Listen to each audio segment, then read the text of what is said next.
Ay, ay. Ahí viene el dinosaurio. Le estoy haciendo la cacería a ese dinosaurio. Ahí viene, ya lo traigo. Me viene persiguiendo a ese dinosaurio. Me le voy a esconder acá, detrás de esta mata de limón.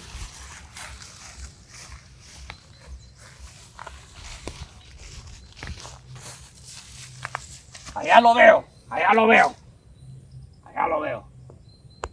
Pero lo que soy yo, el Bacán, capturo y enjaulo a ese dinosaurio. Porque ese es el objetivo que tengo para capturar a ese dinosaurio. Voy con toda.